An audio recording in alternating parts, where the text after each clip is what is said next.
Cabin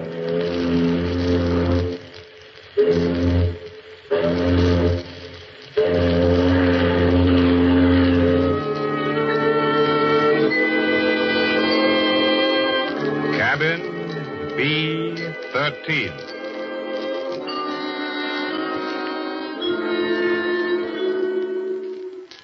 My name is Fabian, ship surgeon of the luxury liner Mauravania.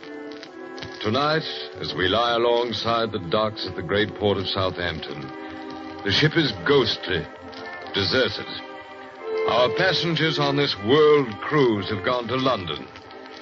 And as I sit here in my cabin, B-13, I'm reminded how the tides and storms of 1,000 voyages have wrought nothing more strange, more sinister than man's desire for adventure in the strange ports and lands we touch.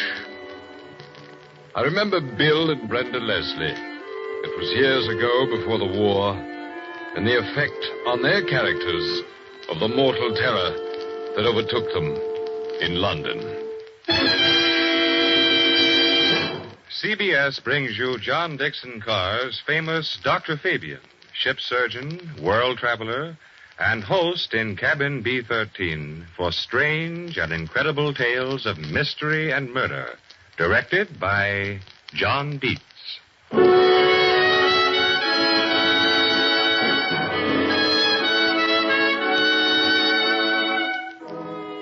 London and Hampden's Hotel in Norfolk Street off the Strand. A quiet little street sloping down to the river. Quiet little hotel.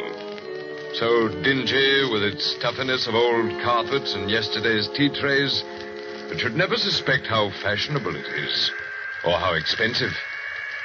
Can't you hear the lift whining as its two latest arrivals, the husband American, the wife English, go swaying up to a bumpy stop? This way, sir. Come on, Brenda.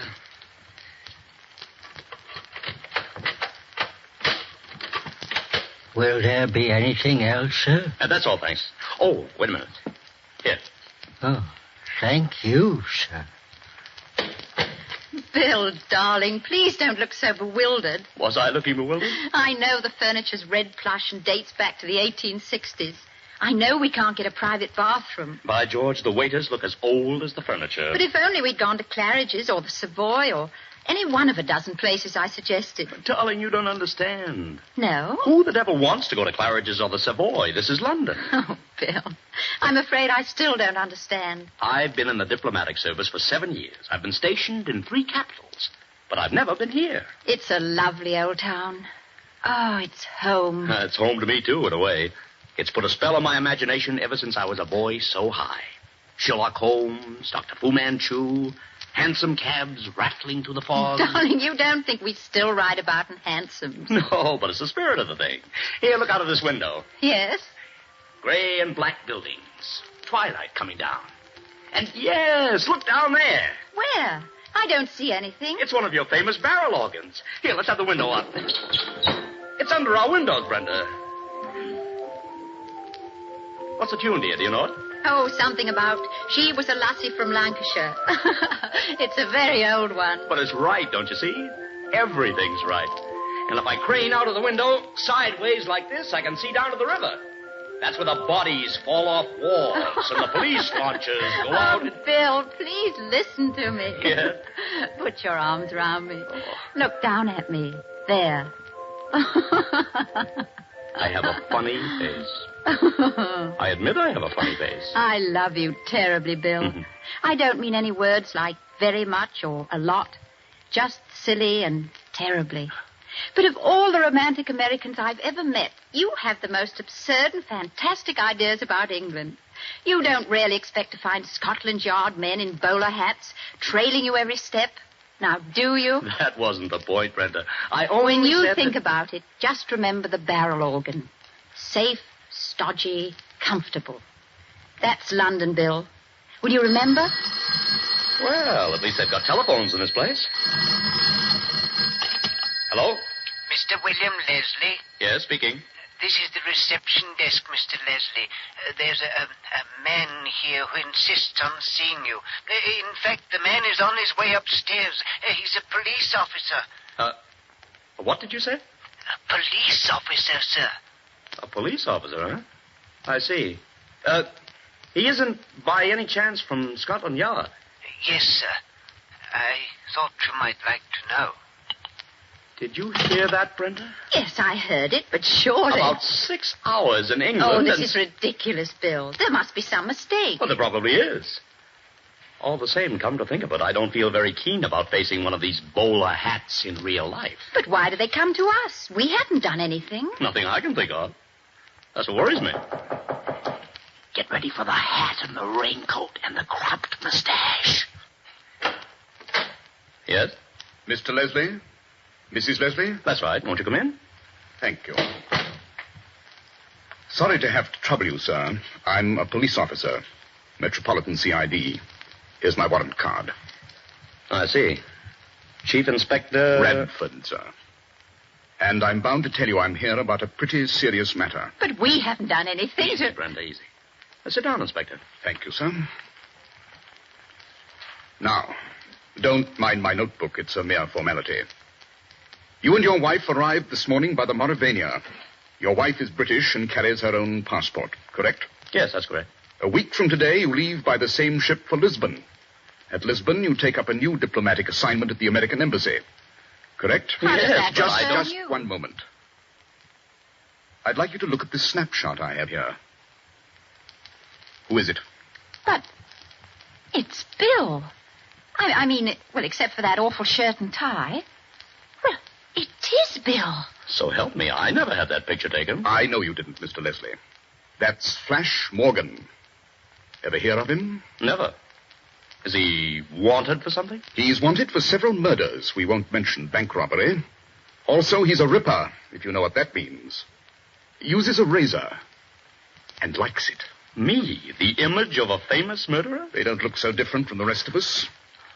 Do you realize, sir, you can't leave this hotel without being nabbed as Morgan by the first copper you meet? But I can prove who I am. I've got my papers. You got your papers. Right. Suppose Morgan gets them. Morgan? The Mauravania sails a week from today. Somebody called William Leslie, carrying diplomatic immunity, sails with her. What's to prove it's really you? You mean he might... I do. Oh, that's impossible. He couldn't get away with it. No, I don't think he could, but I'll give you 10 to 1 he tries it. This is too small a country to hide in, and he can't get away. He's desperate. This is his last hope. What about Brenda here? There are several things that might happen to Mrs. Leslie. All unpleasant. There's just one more matter I'm bound to warn you of. You've warned us, Inspector Radford. We appreciate it most awfully. What else could there be? Morgan may try to get into this hotel. Safe, stodgy, comfortable. I see what you mean, Brenda. I beg your pardon, sir? Oh, just a little joke between my wife and myself. It's getting chilly. Better close the window.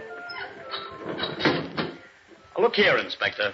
This, Ripper, or whatever he is, couldn't possibly know there's a man who looks just like him. He couldn't, eh? Have you seen any evening paper? No. Some fool took a picture of you getting off the boat train. It's been published with comments on the resemblance. You'll find Morgan's story also with pictures on the front page. Here's the Standard. Read it. But haven't you got any idea where this man is? No, madam, we haven't. He used to have a hangout at 96 Fleet Street up over a barber's shop. But he won't go there now. He's loaded with money from the Whitehall bank job. He's got a razor. And he's ready to use it. Now, if you'll excuse me... Inspector, wait. What do you want us to do? I want you to stay in this hotel, both of you, until that boat sails. Cooped up here for a week just on a theory of yours? Yes, Mr. Leslie. Just on a theory. Suppose I do go out. I can't stop you, sir. The guard I'm leaving here can't stop you. But I might send you some photographs of people with their throats cut. Sorry to have upset you. Good day.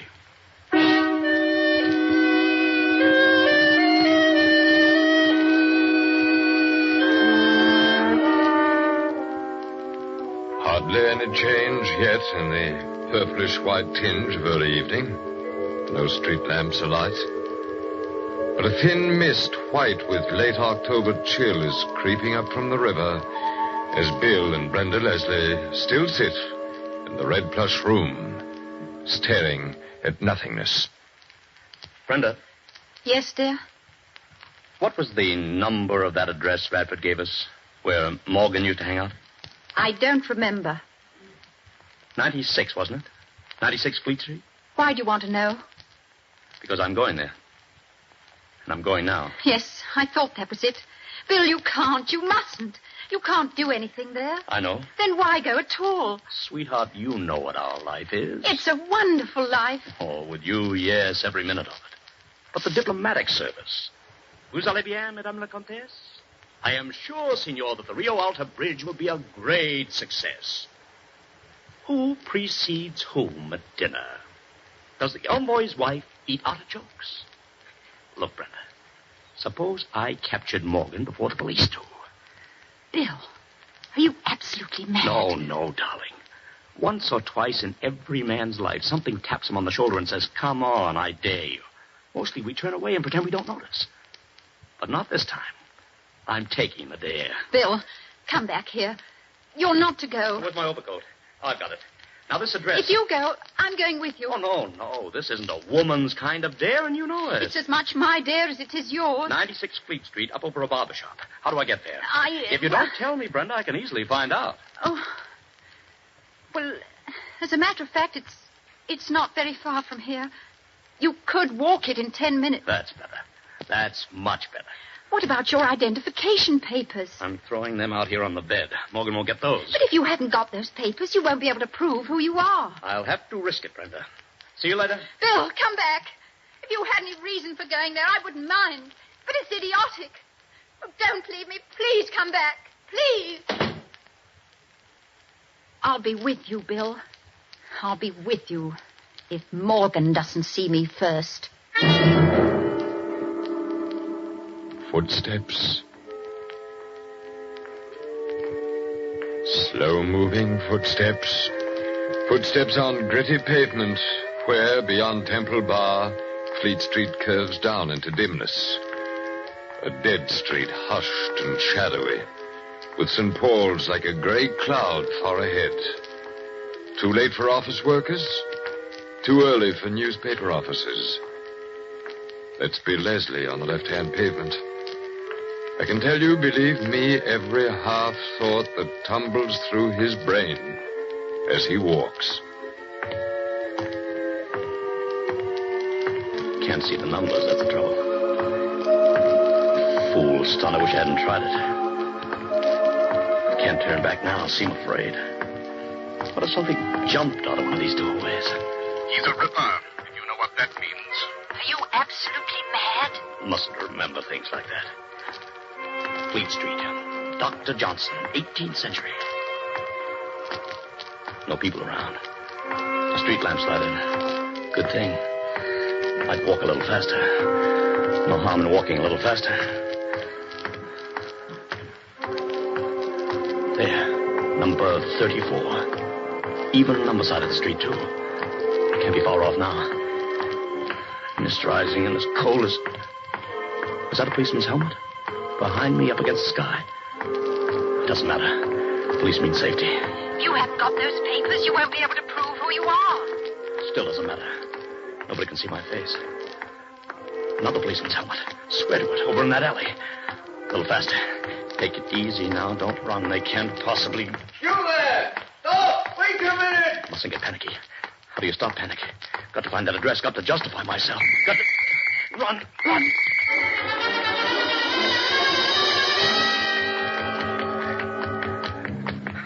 96. Little entry. No door. Flight of steps. Easy on the jump now. Run up quiet as you can. Door with glass panel. Henry M. Jenkins, barber. Door open and... A large room, perhaps not too clean, with a cork floor giving back no sound. Facing you, a window. On your left, another door. On your right, a wall of mirrors with two white barber chairs. This is what Bill Leslie sees amid a gleam of mirrors and a thick odor of hair tonic. On a white stool sits a little old man with yellow-white hair and a reddish nose, peering up from a paper with Cockney friendliness. Why, I beg your pardon. I didn't mean to crash in like this. Not a bit of it, sir. Nobody here, sir. Glad to have you come up any way you like. I've come about something important. I want to shave, please. And I'll just close this door. Shave, sir? Very good, sir. If you'll just come over here. That's it. Your overcoat, sir. Allow me. Oh, thanks. And in this chair, please. Now, we'll just whip out the cloth, and round your neck it goes. Oh, wait a minute. Don't tilt me backwards yet. Are you Mr. Jenkins? And now that, sir, is what I call a real honor. What's so funny about it? Sorry, sir, it's only a joke. My name is Jenkins, and that's a fact, but mostly the gentlemen call me Old Scratch. Old Scratch? Oh, not in a religious way. Lummy, I should hope not. With me, a chapel goer for 40 years, and a teetotaler so's me hand wouldn't shake. Excuse me, sir. Mix the lather. No, sir, it's only a joke. If they call me Old Scratch, or as it might be Old Nick, it's 'cause they know I won't nick 'em. Never miss with a razor, I don't. There now. Now we just tip the chair back.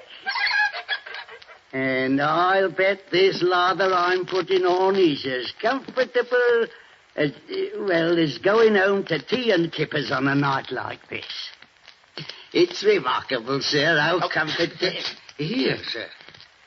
What is it? What's wrong? I was trying to signal you, that's all. Hey? Keep on lathering. Don't speak any louder than I do. What is it, sir? What's up? Flash Morgan has just come in. Who? Flash Morgan. But there's nobody here but you and me. Lift your head up and look. You didn't see him. You were looking at the shaving mug. I saw him come in by the door from the stairs when you moved the chair. You sure you don't know who Morgan is? So help me, Harry, I don't. He's a killer. Wanted by the police. The police? Here now. I'll finish with the lather. Then start shaving. But make it quick. Get a razor. Yes, sir. But... That's it. Where's the bloke? Is he a blooming ghost? He didn't look at either of us. He didn't make a sound. I saw him in the mirror. He bolted the glass paneled door on the inside. Look over and see if it isn't bolted. Yes, sir, it's bolted. He walked to a door at the back of this room. Behind me. Can you see it? Yes, sir. Of course I can see it. Where does that door lead? Upstairs? No, sir. There's no upstairs on this side of the house. But there's got to be. Morgan lived... or had some friends who... Don't move your chin like that. Keep your head where I put it. If you was looking for 96 proper, you must have seen the numbers in a bad light. Oh? That's under the arch and round the back, like a lot of these old houses. This is 96B. And where does the door lead? Only to a cupboard, sir. A big cupboard. Somebody's hiding there now. That's right. Morgan's there with his razor. That's the end of the shave, sir. I trust it's satisfactory. Hot towel, sir. Here's thanks. Hot and steaming. Hang on to your nerve, Old Scratch. We'll get him in 2 minutes. Towel satisfactory, sir. I'm a peaceful man, Governor. I don't want no trouble. Now listen. When you take the towel off, go to the shelf under the mirrors and mess around with the bottles. Ask me if I'd like some kind of lotion. And edge toward the glass door. When you get near it, run like blazes and yell for the police. The whole neighborhood's full of cops. Morgan will come out fighting when he hears you run. I'll pick up that high stool and try to hold him off. The cops didn't find me because they went to the wrong 96. That door behind you. Well? The knob's moving. Then we'll have to do it when I count 3. I can't, sir. I just ain't up to it. You can run, can't you? 1, 2, 3. Let us stay where you are, both of you. Oh, well. Do I hear in Chief Inspector Radford? You do. Sorry to break the glass door, Old Scratch, but it seemed to be bolted on the inside. Yes, it is. In you go, boys. We may need several men here. Well, Inspector, don't you recognize me? I'm Bill Leslie. Yes, you probably are. Where's Morgan? He's in that cupboard over there. I don't want to handle him. Have your men got guns? We don't carry guns. Sergeant, Yes, sir. go over and guard that window. Davis, you stay here. I'll take the wasp out of his nest. Right, sir. Coming out, Morgan? No? All right, have it your own way. I'm turning the knob and... Lord almighty. Find that blood, sir. It's Morgan, all right. But he won't give any trouble now. His throat's been cut. His throat's cut. But who? Who? Curse it, Mr. Leslie. Why do you have to go and kill him?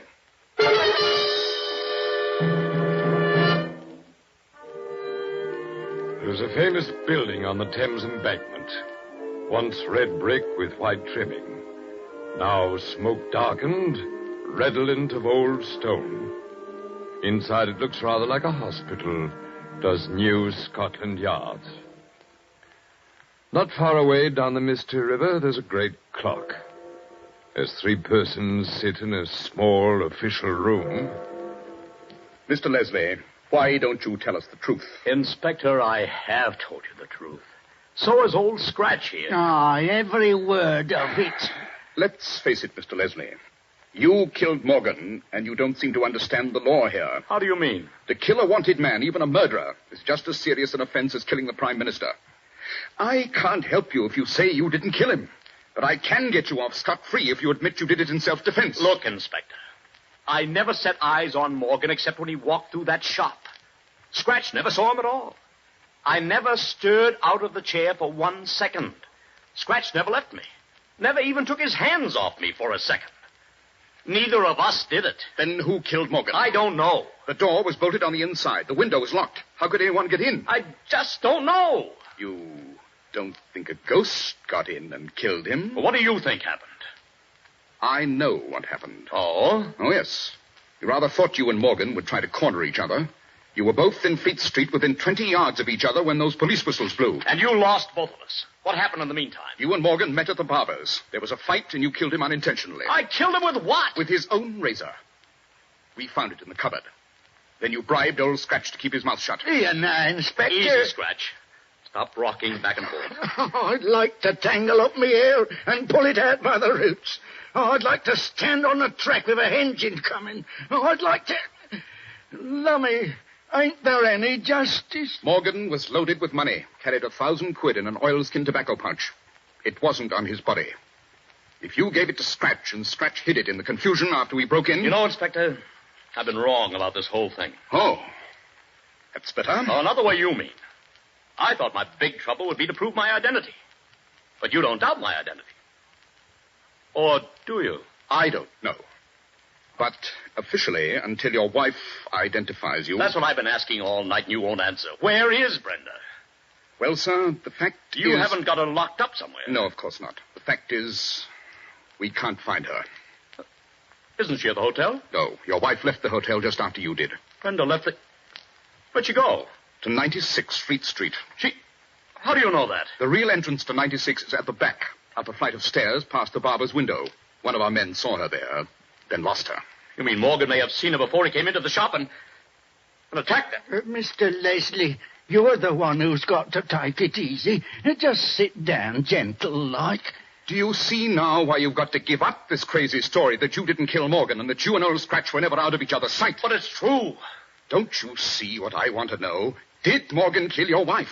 I want to know whether there was any blood on the razor before you fought Morgan. This, as they say in the nursery books, is an office. That's a filing cabinet. You're smoking a pipe. I've got to hold on to things because they're getting blurred. Blast you, I never fought Morgan. Want to think it over for a while? Brenda's dead. That's what you're saying. Don't start to object. That's what you're intimating. And if Brenda's dead, on the course of it... Chief Inspector. Sergeant, keep out of here. I told you not... Yes, sir, but I couldn't help it. She's here. She's been in the anteroom listening to every word you've said. Who's here? Mrs. Leslie. She says she wants to give herself up. Bill! Please stay where you Brenda. are, Mrs. Leslie. You want to give yourself up? No, not for murder. Oh, I'm so horribly frightened and mixed up. I don't know what I did say. But I had to talk to you because I saw the murder committed. You saw it from where? From outside the window, on the back stairs. Oh, Bill, darling, I got there before you did. You had to ask directions at the beginning. I saw you come in. Into the barber shop? Yes. But I think I'd have known what happened even if I hadn't seen it. Are you one of our women detectives, Mrs. Leslie? Oh, please, Mr. Radford. It's because I am a woman that I'd have noticed. You're too used to it. Bill thinks that man you call Old Scratch was never out of his sight for a moment. But he's forgotten something. Forgotten what? You've forgotten there were 30 seconds when you had a hot towel over your face and eyes. Sergeant, better grab our friend Scratch's arms, quick. Get away from me, please! Got him safe, man. Now you... Go on, Mrs. Leslie. Well, he went to the cupboard. He opened the door only partly and slashed inside. He dropped the razor inside and came back with an oilskin pouch of money. He put the money under a trap in the cork floor. It took less than 30 seconds if you timed it. It's a pity I ain't got another razor. Old Scratch never misses with a razor. Better put the cuffs on him, Sergeant. You see, I already guessed he was an accomplice of Morgan's. You what? Oh, Bill, you're so adventurous you won't use common sense. He was reading an evening paper with pictures of Morgan and you, too. But he said he'd never heard of Morgan. You spoke first, so he knew you were the American. And he saw a way of killing his partner, Morgan, for the money. If he just dropped that razor in the cupboard, the police would think it belonged to Morgan, wouldn't they? I'm afraid they would. Only I'm an awful coward. I was so paralyzed I couldn't even scream. Somebody chased me. Maybe it was the police. And I fainted in some old woman's room. Oh, Inspector, may I go to my husband now? You may, Mrs. Leslie, with the apologies of the CID. Bill, please take me away from London before your sense of adventure starts again. I don't understand these detective stories.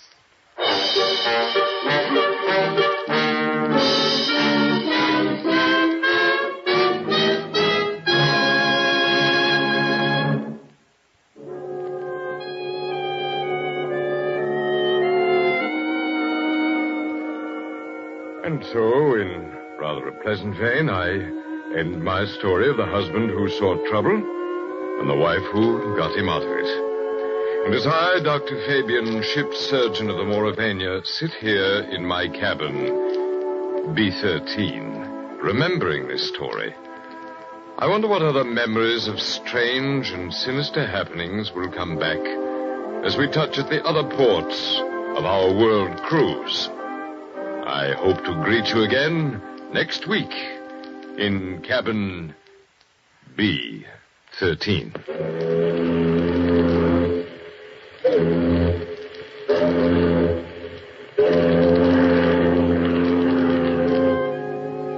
Next week, as the Mauravania docks at Cherbourg, Dr. Fabian will bring you from his cabin, B-13, a story in which he himself plays a small part.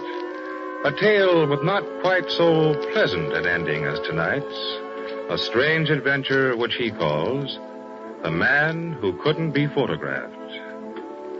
Cabin B-13 is created and written by John Dixon Carr, outstanding mystery novelist in both England and America, who is also famous as Carter Dixon. These Dr. Fabian stories are all newly written for you by Mr. Carr and have not appeared before on the air or in printed form. Dr. Fabian is played by Arnold Moss, and on tonight's drama, Joseph Curtin played Bill Leslie, with Naomi Campbell as Brenda and William Podmore as Jenkins. The music is composed and conducted by Merle Kendrick. Cabin B-13 is edited by Charles S. Monroe, and the productions are directed by John Dietz. This is CBS, the Columbia Broadcasting System.